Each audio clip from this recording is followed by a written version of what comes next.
va? Buenas tardes. Bueno, vino el fresquito, eso estamos seguros.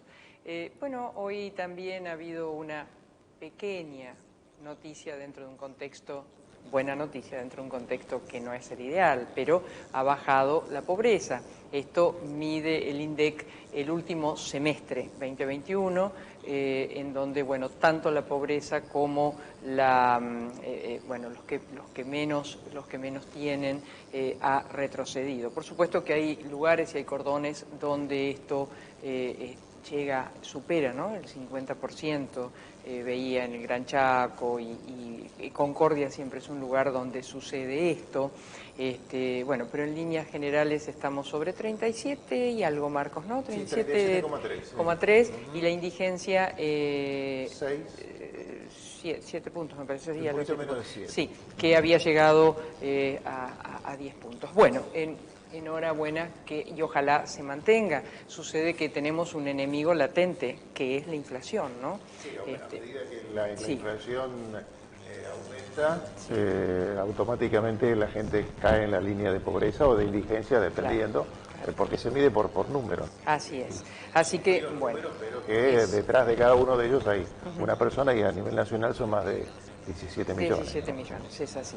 Bueno, tenemos un programa, como siempre, que nos gusta mucho realizar, así que estamos esperando a nuestra primera entrevistada. Hoy algunos, no está complicado como Buenos Aires con los cortes, pero algunos cortes también hacen que tal vez se demore unos minutos y nosotros estamos en vivo, así que en punto estamos acompañándolos. Marquinhos, ¿vos me tenés que decir algo? No, sí, ¿me viste? Claro, sí, a ver, mostrame, más que a él, mostrame a mí ahora. Siempre me agarras de abajo para arriba, de arriba para abajo. Bueno, es un hermoso conjunto, precioso, una solera con doble, muy bello, igual que este chal con unas transparencias hermosas. Y ahora te voy a pedir aquí los aritos de María Rosúa. Bellísimo, muy bellos, así que muchas gracias. Si supieras, vida mía, está en Dorrego 911, su teléfono WhatsApp 341-5-4283-48. Y la cabecita del lado de afuera. Fíjate que Cecilia y Patricia me hicieron un cambio, un loquete, sí, también de color, así que bueno. Cecilia y Patricia, 341-635-0863. Y quiero enfáticamente recomendar a la doctora Ramírez. Después usted sabe que esta carita me la atiende ella porque llega el otoño y no hay con qué darle, salvo que vaya la doctora Ramírez. Bueno, vamos a tratar de conversar. Me parece que está llegando, Marcos, nuestra entrevistada. Entonces, ¿qué te parece si mientras le ponemos, yo les cuento todo a la audiencia, mientras la cableamos, le ponemos el micrófono, vos la vas presentando? Ella es María Soledad Aramendi, que es la primera presidenta de la Sociedad Rural de Rosario en sus 126 años de historia. Es oriunda del sur de la provincia de Santa Fe, de Villa Cañas. Viene de una familia agropecuaria por parte de madre y padre, se crió en el ámbito del campo. Siendo hija única a los 20 años se tuvo que hacer cargo de parte del negocio familiar en plena crisis de 2001 y en un contexto de grandes inundaciones en la zona.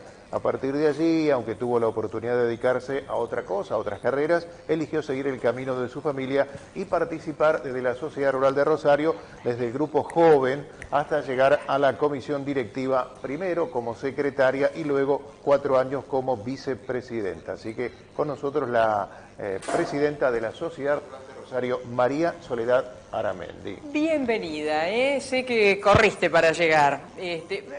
Pasa por favor, quiero que le levantes la silla así, María. Ahí está, perfecto. Ahora sí. Muchas gracias. No, por favor. Un placer, realmente un gusto compartir con ustedes. Gracias, veía un poco tu historia, ¿no? De golpe te metiste en el campo después de intentar medicina, ¿era? Sí, hice medicina y arquitectura, o sea, realmente, más allá que nací en el seno de una familia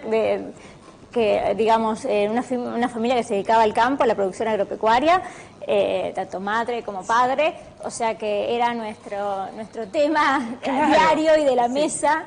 Que uno mamó desde la cuna, pero bueno, uno tenía la posibilidad de elegir y tomar otros caminos en la vida. Pero bueno, a temprana edad un poco las circunstancias económicas, financieras y climáticas hicieron que bueno, me involucrara realmente para tratar de resolver y ayudar. Y después, bueno, con el tiempo tenía la posibilidad de elegir otros caminos y sin embargo elegí la opción realmente de dedicarme a lo que es la producción porque lo elegí como estilo de vida, por la gente, por todo lo que involucra, así que bueno, así estoy. Primero te pregunto un poquito de lo personal para después ir a lo macro, ¿no? De alguna manera de tu actividad. Cuando decidiste en el campo, que supongo, en una familia donde se trabaja y se vive del campo, uno escucha y vive, por más que te hayas venido a estudiar acá y demás, ¿no? ¿Qué fue lo primero cuando te tuviste que hacer cargo? ¿Qué te planteaste? Miraste el campo y dijiste, ¿y ahora qué hago? En realidad es una cuestión de valoración, es valorar y respetar, digamos, lo que nuestros recursos, nuestro capital, algo que venía de familia, que cuesta tanto, realmente con tanto trabajo y sacrificio, pero lo digo realmente porque bueno, no en todas las épocas los cereales tienen buenos precios, ni los animales, y siempre hay, digamos, diferentes cuestiones climáticas que también afectan, entonces no todos los tiempos han sido propicios y sin embargo con trabajo y esfuerzo y uno ve el día a día que tu padre va al campo y que tu madre se hace cargo de tales o cuales problemas y bueno, y entonces uno valora todo eso y entonces uno no puede perder digamos, esos recursos por diferentes cuestiones y entonces es una cuestión de trabajar y ponerse al hombro los problemas para tratar de resolverlos y por una cuestión propia y familiar, ¿no? ¿Y resolviste hacer las dos cosas? Es decir, tanto lo de los cereales como el ganado, ¿o no?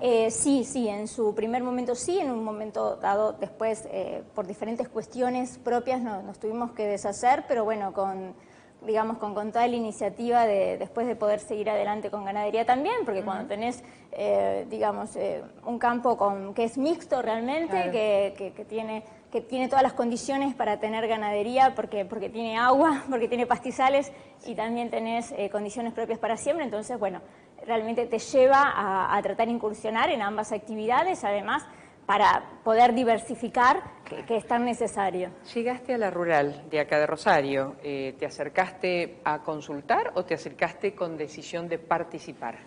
Me acerqué decididamente con intención de participar desde el primer momento, porque tenía una necesidad de informarme, de estar rodeada de productores, de profesionales, para poder consultar, para poder intercambiar los problemas que tenemos y las necesidades. Entonces, bueno, así, y de informarme realmente y de poder participar en lo que sea, ¿no? Me inicié en el grupo de jóvenes, en el grupo de Ateneos, que es, digamos, es un grupo que le recomiendo a todos los jóvenes que están vinculados o no, acercarse realmente, porque así nos iniciamos, son grupos de capacitación, de encuentro, de conocimiento, de vínculo, de trabajo en red, muy ricos, y te van acompañando y te van enseñando. Orientando, y es un aprendizaje. Tuve la posibilidad de seguir a los mayores que estaban en la rural, digamos, tanto a nivel local, también a nivel provincial y a nivel nacional, en las diferentes reuniones y confederaciones y demás, entonces uno va aprendiendo los diferentes caminos de lo que es el gremio, de lo que es las entidades, y a su vez permitían desde un primer momento poder participar en las comisiones de mayores, en mi caso agricultura y desde ya lo que era medio ambiente, porque nosotros habíamos padecido inundaciones, entonces claro, estamos en medio ambiente por inundaciones, después obviamente está sequía, pero bueno, así uno va incursionando, va aprendiendo y a su vez son ámbitos que te permiten vincularte también con otras instituciones, por ejemplo, Bolsa de Comercio, ENAPRO, Aeropuerto, el INTA, todo lo que es el grupo de las buenas prácticas y más, y entonces esos te van formando, guiando, y cuando tenés que luchar por problemas, que fueran ser caminos, impuestos, obras de infraestructura, bueno, todos estos ámbitos te permiten un poco tratar de ayudar y caminar esos caminos para tratar de lograr soluciones, o por lo menos para tratar de hacer las gestiones necesarias para tratar de resolver los caminos, o por lo menos iniciar esos caminos de gestión. Por la zona zona de Villa Cañas tiene que ver las inundaciones con la laguna La Picasa o tienen otro tipo de...? Exactamente. Involucra lo que es el crecimiento de la laguna La Picasa y no solamente... Hizo cambiar un poco, porque muchos se dedicaron a la actividad del recurso hítícola, ¿no? Lamentablemente, la gran cantidad de agua en la zona hizo que las lagunas crecieran y entonces mucha gente se dedicó a la pesca. Claro. Por las circunstancias. Imperio de una realidad. Exactamente. Bueno, y hoy ya como presidenta de la Sociedad Rural y ante esta coyuntura, ¿dónde pones el acento? ¿En las retenciones que han aumentado a la harina de soja, o hay conjuntamente con eso hay una problemática mayor? La problemática es mayor porque pasa por que necesitamos una reestructuración impositiva, una reestructuración laboral, de lo que es la estructura del país, ¿no? Desde ya que necesitamos a nivel de lo que es también, ni hablar, infraestructura, energía, educación, o sea, la problemática va mucho más allá de lo propio de la actividad en sí propiamente dicha. Y de la coyuntura. Y de la coyuntura. Claro. Quiero decir, la cuestión impositiva no pasa solamente por el sector agropecuario, pasa por los impuestos en los alimentos, en los productos que consumen los ciudadanos diariamente. O sea, hoy necesitaríamos que bajen o que eliminen el IVA en los alimentos, por ejemplo. O sea, hoy cualquier producto que consumimos tiene entre un 40 y un 50% de impuestos y realmente si el gobierno quiere hacer un accionar propio, objetivo y rápido, es bajar el IVA en los alimentos, por ejemplo, en esta situación de crisis en la que estamos. Y ni hablar de lo que es poder invertir en obras e infraestructuras en un país tan rico como este, donde tenemos yacimientos podríamos estar explotando lo que es petróleo y gas y exportar al mundo, y sin embargo vamos a tener una crisis energética porque necesitamos importar. Entonces pasa por ahí. Desde ya que a nivel productivo, lo que el campo está pidiendo, cuando las retenciones pasan, hoy tiene la potestad, el poder legislativo sobre las retenciones. El campo va realmente por retenciones ceros, obviamente una cuestión que es negociable, pero ¿por qué? Porque tenemos los países en el mundo y nuestros países vecinos no tienen retenciones. Brasil, por ejemplo. Exactamente, Brasil, Paraguay, Uruguay no tienen retenciones. Eliminar lo que es el tipo de cambio, que es una cuestión del poder ejecutivo, y esto generaría un gran desarrollo económico y quiero decir, y se devuelve al gobierno el impuesto a las ganancias. Entonces, no es desfinanciar, es potenciar el trabajo, es potenciar el desarrollo económico, y eso obviamente se devuelve a la sociedad y también se devuelve al gobierno en los impuestos correspondientes. Entonces, el campo hoy va por el tema de retenciones que tienen que ser tratadas en el poder legislativo para que se eliminen y se logre ese cerrojo. Para que no vuelvan, porque tenemos el ejemplo realmente de países vecinos y el mundo subsidia la producción.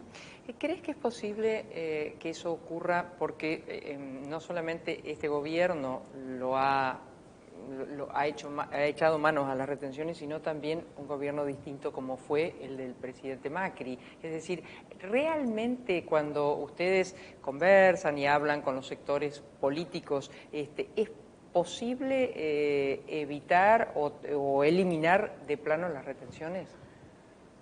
Sí creemos que es posible, obviamente es un tema negociable, es así, es un tema negociable, lo vamos a ver, lo vamos a tratar, pero bueno, los productores están generando un proyecto de ley que lo están trasladando a los diferentes sectores políticos para ser tratado. ¿Que se basa en? Proyecto de retenciones cero. Proyecto de retenciones cero, realmente. Ajá. ¿Sí? Porque te da la posibilidad de negociar. Es así. No podemos negociar retenciones cero a largo plazo. Se necesita negociarlo a corto plazo porque a su vez está manifestado absolutamente y analizado todo el beneficio que trae a toda la población, cómo se vierte en el crecimiento de la población en sí y en el desarrollo económico. Entonces, sí, vamos por eso desde ya. ¿Ese proyecto en qué paso está, digamos? ¿Ya lo tienen armado? ¿Ya hay pedidos? Una reunión hoy con creo que con legisladores, hoy o ayer con legisladores de la oposición, seguramente. ¿Sobre ese proyecto? No necesariamente, en general sobre el tema retenciones. En general se está tratando, hoy la Mesa de Enlace Nacional ya hace una semana que viene reuniéndose con legisladores nacionales. Así que sí, en este caso creo que la reunión pedida era para solicitarle, bueno, que como las retenciones no pasaron por el Congreso, bueno, para que actúen en consecuencia. Para que actúen en consecuencia, porque realmente, digamos, tendrían que estar eliminadas, es así. Sin embargo, el gobierno las sigue cobrando los derechos de exportación sobre los exportadores en sí. Los exportadores obviamente trasladan los mismos a los productores, entonces...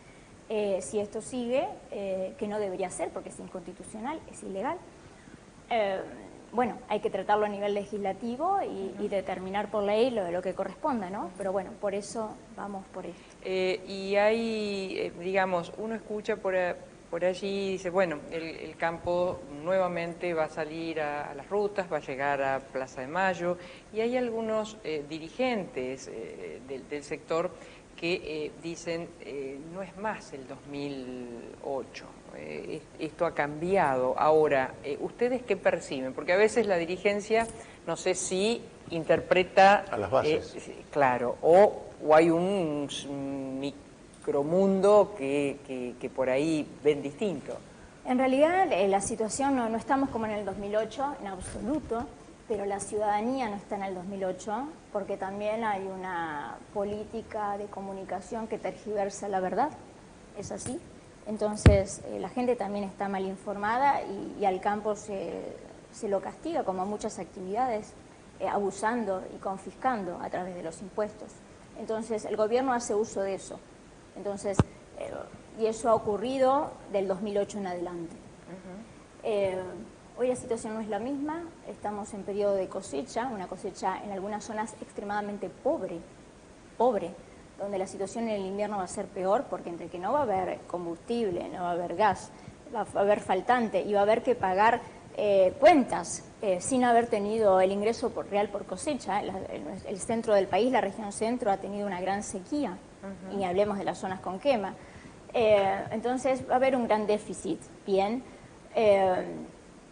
En realidad da para hacer una gran protesta del campo, por cómo se viene abusando confiscatoriamente y por estas medidas de lo que era este posible fideicomiso por trigo y maíz, el cierre de las exportaciones de lo que es la harina y el aceite de soja y por todo el manoseo que hicieron por las exportaciones de carne.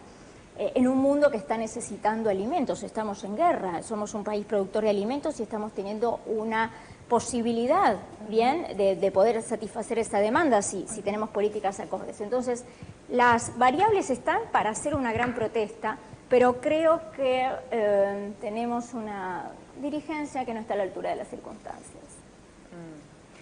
¿Qué opinás sobre lo que planteó el gobernador Perotti, que se diferenció del gobierno nacional y en la línea de decir, bueno, hay una oportunidad, demos todas las posibilidades para una gran siembra, para, no sé, al menos él dice darlas acá en Santa Fe, no sé si eso es factible? La realidad es que el gobernador se ha expresado en esta última semana.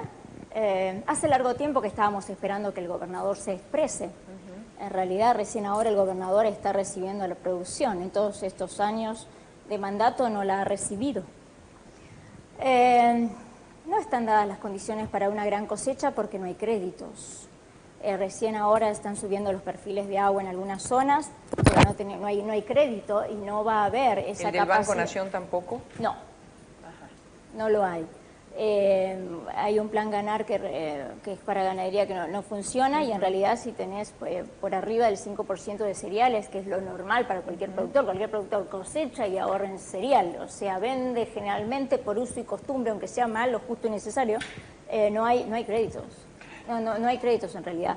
Entonces, y con una merma en lo que va a ser la cosecha y demás, no están dadas las condiciones. Tendríamos que tener condiciones crediticias y realmente asegurar que estén las exportaciones abiertas realmente y con una línea de financiamiento porque hoy los fertilizantes que tanto se necesitan, los insumos son en dólares, no hay una merma de combustible ahora en el momento de cosecha, y con fertilizantes que han aumentado un 100% en dólares, entonces no están tan dadas las condiciones. O sea, eso también pone en riesgo la próxima cosecha, o sea, porque exactamente. Digamos, ahora la vamos a levantar, la cosecha gruesa se está levantando. Sí. Y después, bueno, obviamente viene la siembra del trigo, que también tiene sus bemoles, y luego la próxima cosecha gruesa con el tema de la fertilización para que esa cosecha rinda, esperando que acompañe el tiempo también. Sí, ¿no? en realidad sí, puede estar afectada, y además venimos de dos niñas. Y con esta... ¿La niña es seca o la niña es mojada? Secas, dos secas. Venimos de dos grandes secas, y a su vez tenemos esta particularidad de falta de infraestructura, que hay zonas donde ha llovido en exceso y a su vez se están inundando por falta de infraestructura necesaria. Claro. Es así. Entonces, no se ve, digamos, una buena perspectiva para lo que es el invierno y para lo que es la próxima cosecha. Veremos si cambia, pero puede cambiar en realidad por una cuestión climática de que mejore, digamos, en las zonas con sequía, pero económicamente no, vamos hacia una merma general. ¿Y qué te dicen tus representados? Hay un gran enojo, hay gente que es apática, y como no ve que los gobiernos hagan nada por mejorar, es como que sienten esa apatía de que no tiene sentido a veces la protesta porque se siente que nadie los escucha. Pero la realidad, hay mucha gente que sí está enojada y que quiere salir simplemente a defender los derechos que corresponden. De todo, digamos, el andamiaje de los reclamos, ¿por dónde habría que empezar? Primero y principal, a nivel de lo que es la comunicación. Ajá. O sea, respetar cada actividad, respetar a los ciudadanos, sobre todo comentando informando con la verdad, primero y principal, no tergiversándola. Dame un ejemplo de la tergiversación. Cuando acusan a la producción de que es el culpable del alza de la mesa. Por ejemplo. El trigo en el pan y en los fideos creo que 20%. Sí, de un 12 a un 20%, nada más, cuando en realidad es la cadena. Claro. Bien, en ese sentido. Y así hay mucho más. Entonces, por un lado la comunicación, por el otro lado es el respeto y la promoción de las diferentes actividades. Después decir, bueno, ¿dónde van nuestros impuestos? Realmente, ¿dónde van nuestros impuestos? Tienen que ir en infraestructura. Volcar todos esos impuestos en infraestructura. Entonces, yo creo que pasa por un sinceramiento, una sinceridad, en lo que son las gestiones. Hoy se necesitaría, primero y principal, bajar impuestos. Claro. Así es, bajar impuestos a la mesa de los argentinos, ¿bien? Y asegurar todo lo que va a ser energía, y asegurarlo, bueno, ahora se necesita importar, pero bueno, ya se estará invirtiendo en lo que es infraestructura para no tener esa dependencia. Y por qué no realmente lograr condiciones para lograr una mayor siembra, generando más trabajo y en un mundo que va a estar necesitando, por ejemplo, el trigo de los argentinos cuando Ucrania está en guerra, que es un gran productor de trigo mundial. ¿Te subís a alguna cosechadora, arado o algo por el estilo? Sí, a cosechadoras, cosechadoras y digamos, y máquinas sembradoras, sí, desde ya. Sí, ha sido un gusto que nos acompañes hoy. Muchas gracias, un placer. Por favor, un placer. Marcos. ¿Vamos a la tanda? ¿Cómo no? La salud y el buen estado de su animal es el objetivo de nuestros profesionales. Atención especializada de equinos deportivos, venta de artículos de talabartería. La veterinaria de los doctores Grande y Robea S.R.L. en Ovidio Lago 2190, teléfono 431-4799, WhatsApp 341-304-2992 en la ciudad de Rosario. Sindicato Obreros de Estaciones de Servicios, Garajes, Playas y Lavaderos Automáticos de la provincia de Santa Fe, por la dignidad y superación del trabajador, contra la explotación y la inequidad distributiva, Riobamba 1075 Rosario. Sindicato del Personal Embarcado de Dragado y Balizamiento, una sola voz en los puertos, por la unión de los trabajadores portuarios, marítimos y navales. Joyería España, las marcas más destacadas en Joyería España. Joyería España, siempre un paso adelante. España y Ceballos, teléfono 448-8413 en Rosario. La educación es un compromiso de todos. UDA, Unión Docentes Argentinos Seccional Santa Fe, en Rosario, Ovidio Lagos 2663. Estudio de grabación HID del amigo Eduardo Pedruelo para solistas y grupos profesionales y amateurs. Eduardo confecciona las pistas para los cantantes.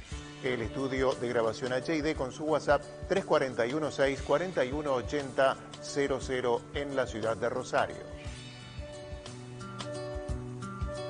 Clínica de Estética Propiel, Dermatología y Medicina Estética. Propiel, de la doctora María Inés Ramírez. La Clínica de Estética Propiel en Salta, 1995. WhatsApp 341-261-2703. La doctora María Inés Ramírez es la responsable no de esta cara, sino la de nuestra conductora. De esta carita, de lejos, por supuesto, si no la perjudico. Propiel. 341. Hace 60 años, Bertini diseñó su primera sembradora. Hoy, con la más alta tecnología, fabricamos la mejor sembradora neumática para granos gruesos y finos. www.bertini.com.ar. Te insulta, te desprecia, te agrede, te amenaza. Llama al 0800-444-0420. Siempre estamos a tiempo de pedir ayuda. Consejo Municipal de Rosario.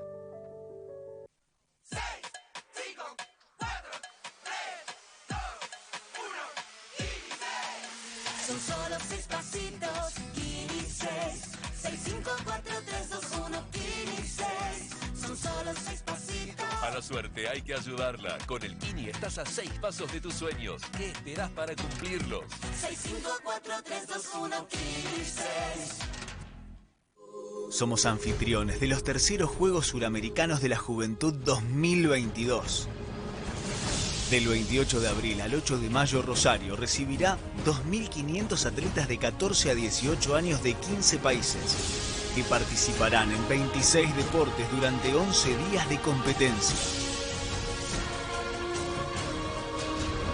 Nuestro Parque Independencia se transformará en el parque único suramericano para vibrar en el Fan Fest junto a 1 millón de visitantes. Somos parte de un evento extraordinario que vestirá las calles con los colores de nuestro continente. El deporte suramericano late en Rosario. Bienvenidos.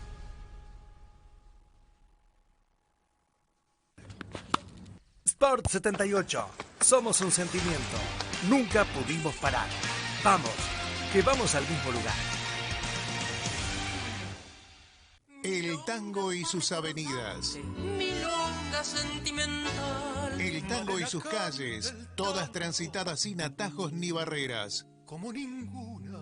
Grupo Contrastango, tangos, valses y milongas que fueron y serán. Soy solo un pájaro perdido. Visite nuestra página web contrastango.com.ar. Contrataciones 341-6-1879-93. ¿Nos presentás a nuestro próximo invitado, Marcos? Es el doctor Fernando Filippini, médico clínico, especialista en lípidos e hipertensión arterial, matrícula número 5737. Expresidente de la Sociedad Argentina de Hipertensión y de la Asociación de Medicina Interna, docente universitario, presidente del Comité Científico del 28º Congreso Argentino de Hipertensión Arterial, una pandemia a resolver, congreso híbrido presencial y virtual que se realizará del 7 al 9 de abril aquí en Rosario. Bienvenido. Muchas gracias. Les agradezco que me reciban, es un gusto para mí estar en su programa. No, por favor, doctor, el gusto siempre es nuestro y más que usted siempre llega con cosas tan interesantes. Pero voy a empezar por algo distinto, después hablamos del Congreso. ¿El médico cómo toma una enfermedad? Depende.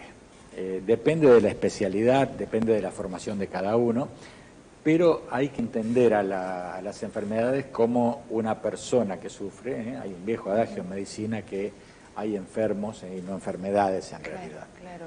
Hay que asociar cuerpo y mente, hay una disociación en muchos casos para algunos y es todo el mismo elemento.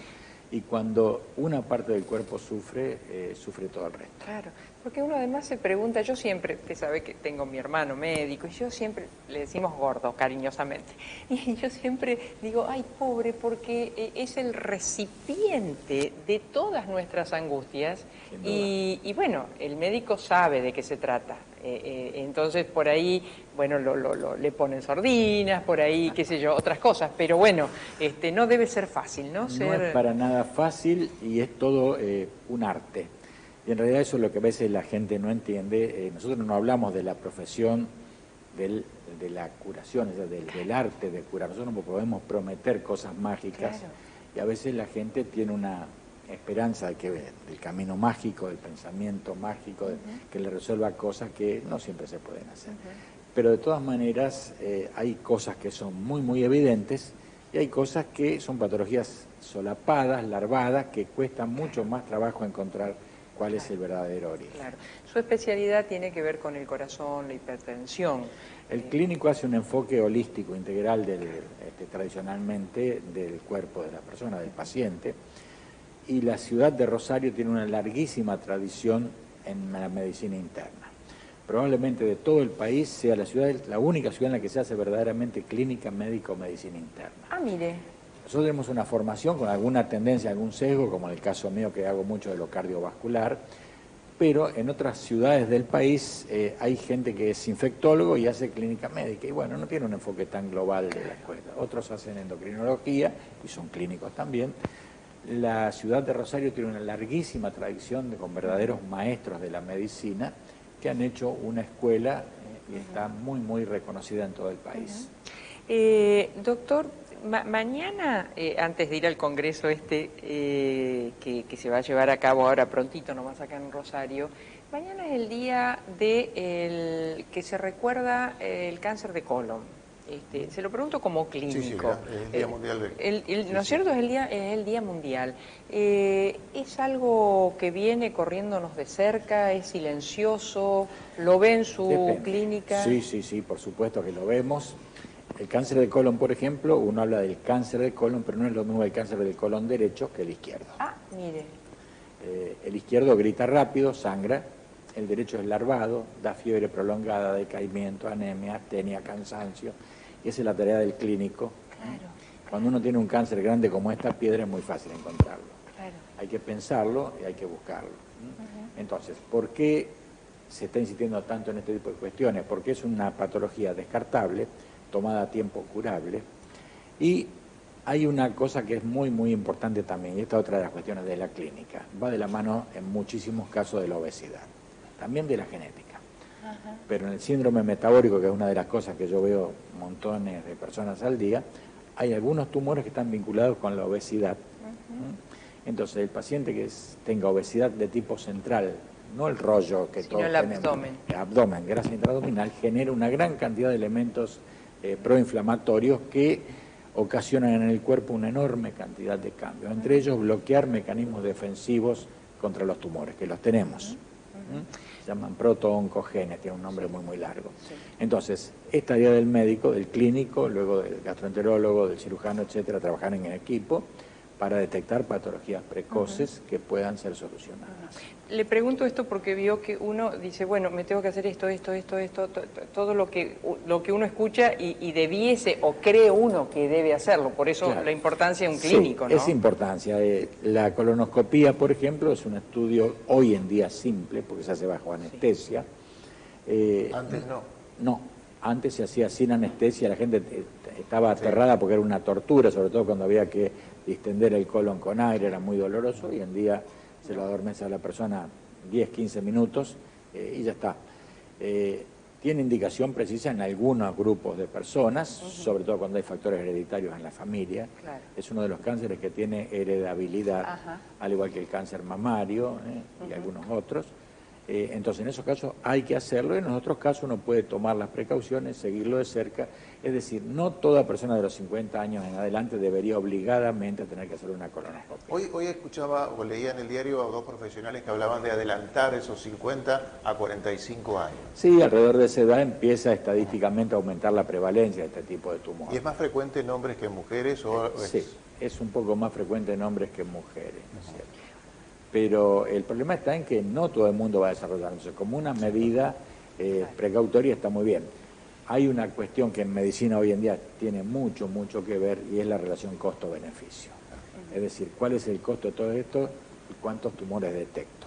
Hay otros caminos para hacerlo, que bueno, no está para nada mal hacer una colonoscopia cuando hay indicación de ello.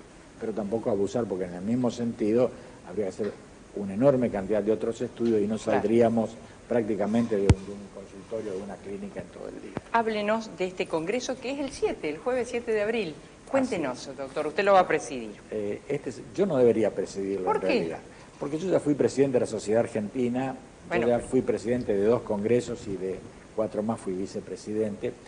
Por algo lo deben elegir. No, en realidad, esto le correspondía a la región litoral, un gran amigo de la ciudad de Paraná, le tocaba armarlo, y no mucha gente joven estuvo dispuesta a ayudarlo. Entonces los veteranos tuvimos que volver al ruedo y hacerlo.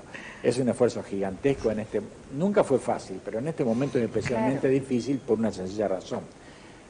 Hasta hace mucho tiempo no sabíamos si iba a ser simplemente virtual o algo de presencial, lo cual nos representó hacer 2 congresos paralelos simultáneamente.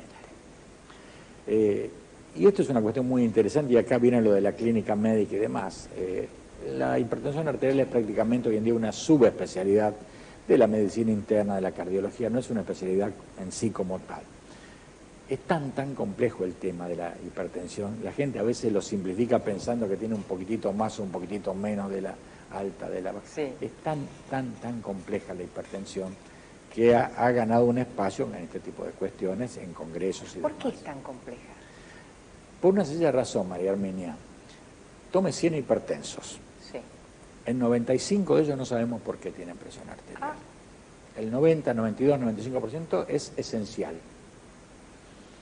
Lamento no tener aquí una diapositiva muy linda que suelo usar en mis charlas. Otro día lo invitamos con la diapositiva. Cuando el prototipo de esto es Roosevelt, por ejemplo, el presidente de Estados Unidos, cuando era en el periodo de preguerra mundial, etc. Roosevelt tenía valores de más de 300 de máxima, más de 30, como diría la gente, y más de 180, 200 de mínima. Pero le decían, todo está bien, hacia la esencia de su cuerpo, ahí viene esencial. Más del doble de lo normal. De lo sería, claro. más o menos, ¿no? Y lo tiene porque le hace falta simplemente. Bueno, con el avance de los conocimientos y demás, se vio que no hay ni siquiera un valor normal de presión arterial, hay un valor deseable del cual se minimizan los riesgos, y estamos hablando de 120-80 para una persona joven, o sea, 12-8, como lo dice la gente. Luego hay un periodo intermedio hasta los 14-9, que se llama normal alta o limítrofe, y a partir de ahí empieza a haber mayor daño de los órganos internos, pero no porque tener 14,5 uno hace un ataque de presión, eso le pasa a cualquiera.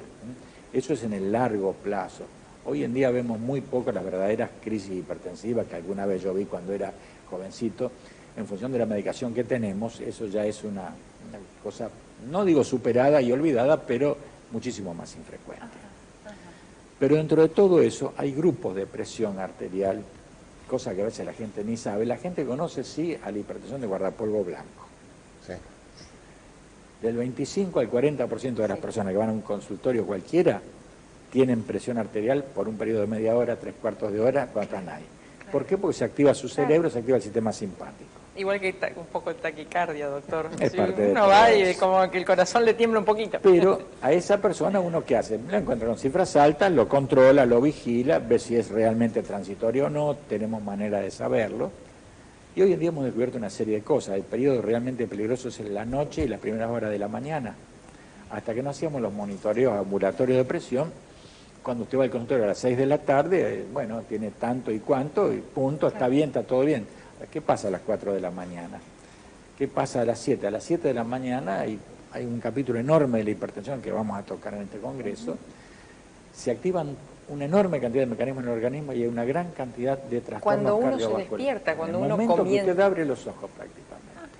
Y la hora crítica, al igual que en lo cardiovascular, es de las 6 a las 10 de la mañana.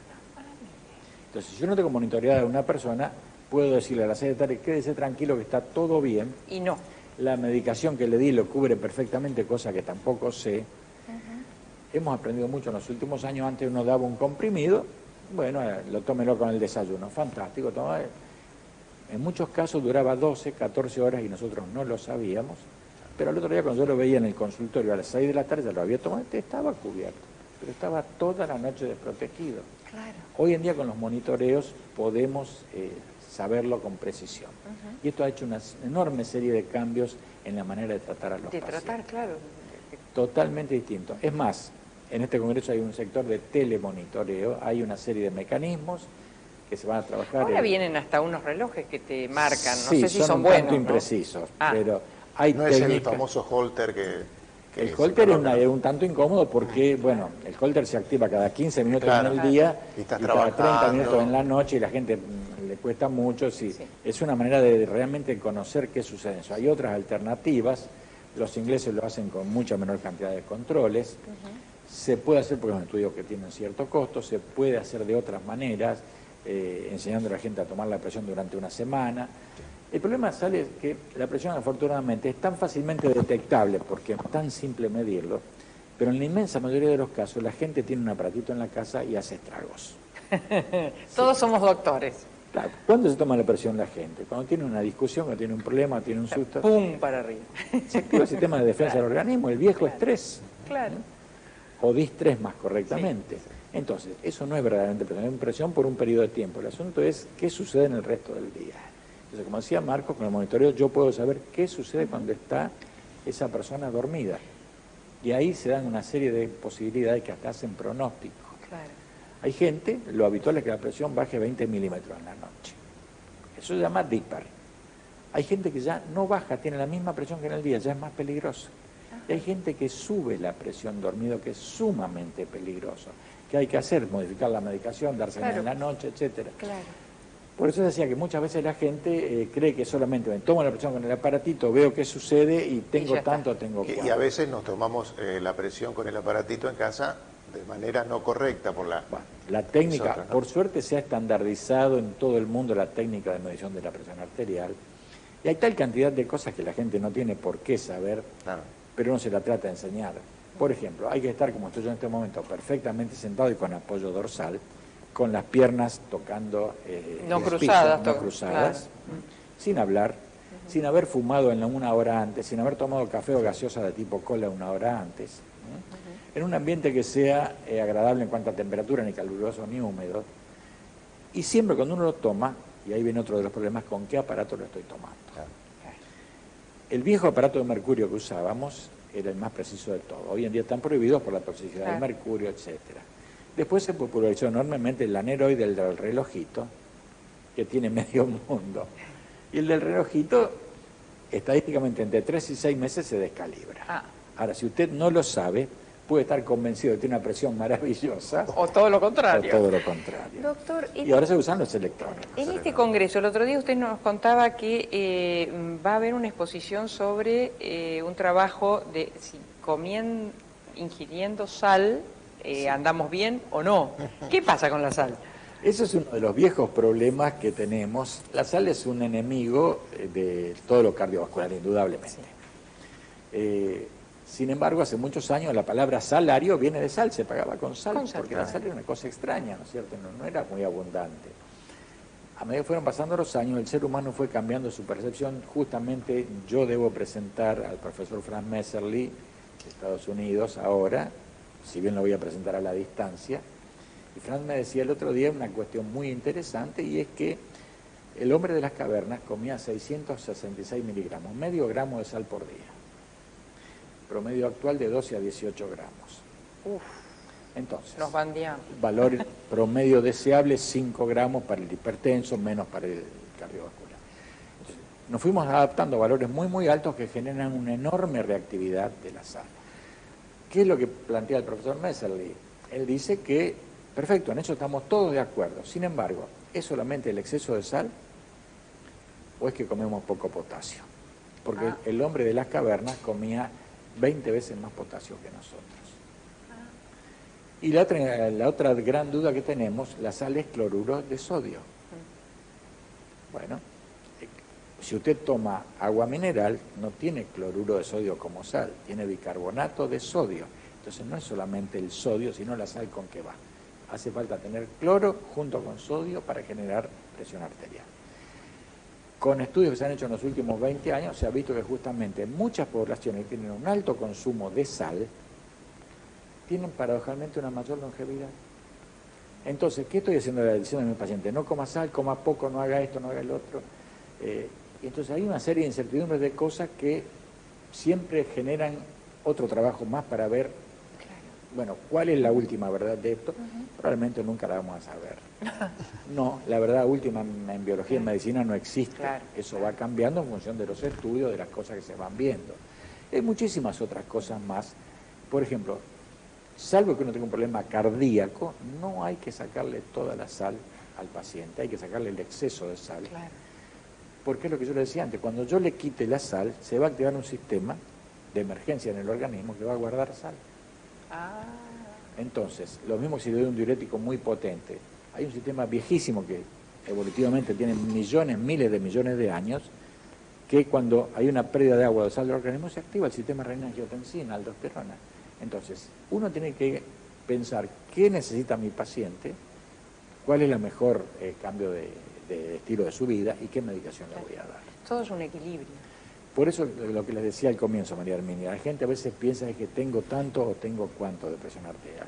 Eso es el recurso banal que usamos para detectarlo en la parte clínica. Es más, la presión que tomamos aquí no es la verdadera presión arterial. ¿Y dónde está la verdadera? En la raíz de la aorta. Y hoy en día se puede medir. ¿Sí? En Rosario tenemos múltiples equipos de eso. Uno puede medir qué presión hay cuando el corazón se contrae y la sangre entra en la aorta. Por una sencilla razón. Cuando la sangre empieza a recorrer los vasos, ahí empieza la presión arterial. Los vasos se van contrayendo para hacer circular la sangre en mayor o menor medida. Hay gente que es hiperreactiva, sobre todo la gente joven, y es muy frecuente que nos manden en consulta a un muchacho, habitualmente un flaco de 1,90 m de alto, jugador de básquet o de fútbol, lo que sea, que le encontraron cifras altas de presión. Bueno, cuando uno mide la presión en la raíz de la aorta, no tiene presión. Tiene un mecanismo arterias sumamente contráctiles por su juventud, el viejo las endurece. Entonces, no requiere tratamiento, no le pasa nada.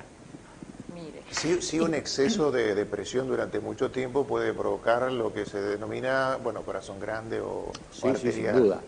El exceso es uno de los primeros. Vasodilatado, sí, la presión tiene daño de órganos blancos que son predilectos: el cerebro, el corazón, el riñón, las arterias, los ojos.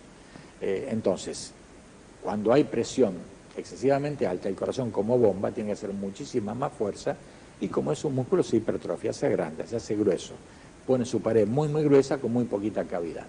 Entonces en cada contracción cada vez eyecta menos sangre, y encima ese músculo que tenía 8 o 9 milímetros ahora mide 2,5 centímetros y tiene la misma circulación que antes, por eso tiene más chance de infarto. Doctor, ¿y los chicos, un bebé, tiene presión? Sí. ¿Nace con presión? Una criatura puede tener presión arterial desde el momento en que nace. No es lo más frecuente, afortunadamente, pero se ha logrado inculcar a los pediatras que tomen la presión arterial desde pequeños. ¿Qué otra cosa tenemos que esperar de este congreso? De este congreso hay una serie de cuestiones que son de tipo sociales, algunas casi de tipo filosóficas. Por ejemplo, se está viendo que en las poblaciones que tienen mucho smog, en las poblaciones que tienen un smog intenso, hay mayor prevalencia de la hipertensión arterial.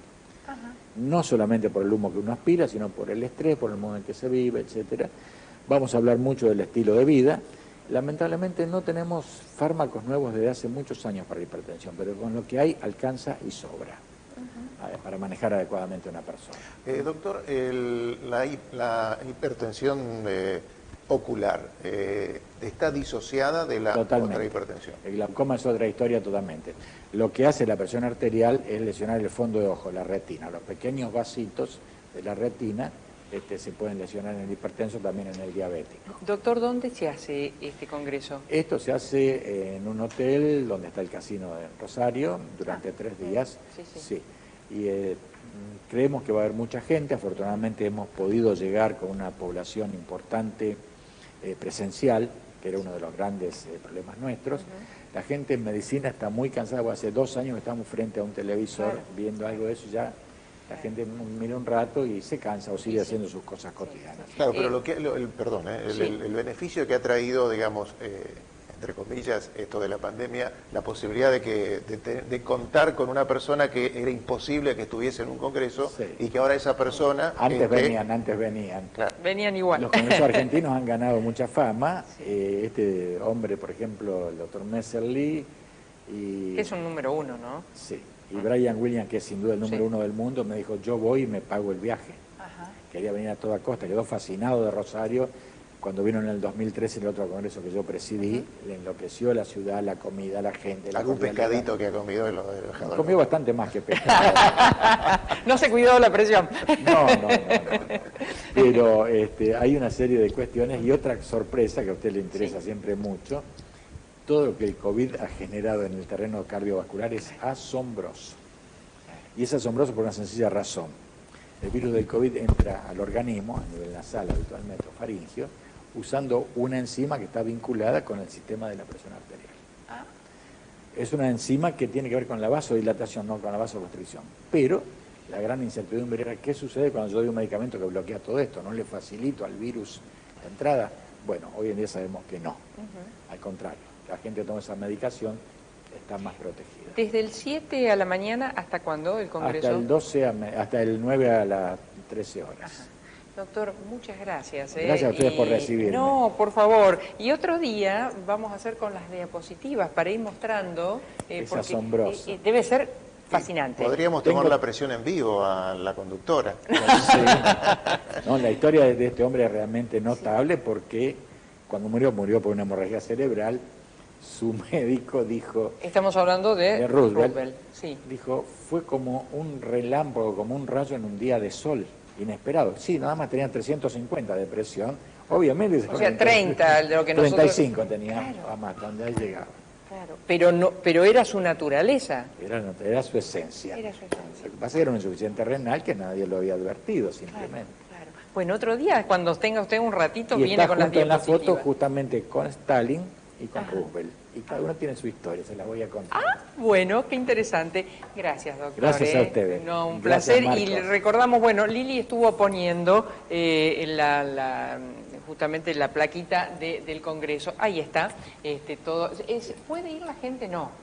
En este caso no. Vamos a hacer un simposio para enfermería, que es gratuito. Sí. No hubo tiempo porque no sabíamos qué iba a pasar. Siempre hacemos cosas para la comunidad, pero lo estamos haciendo a través de la Sociedad de Hipertensión de Rosario, donde sí tenemos... Después nos vamos a enterar. Por supuesto. Gracias, doctor. Gracias a usted. Don Marcos. Nos dirigió Alejandro Bofelli, la cámara de Alejandro Ansaldi, en sonido Nelson Musto y la producción, como decíamos, de Liliana Dalbosco. Gracias. Nos reencontramos el próximo miércoles. Muchas gracias.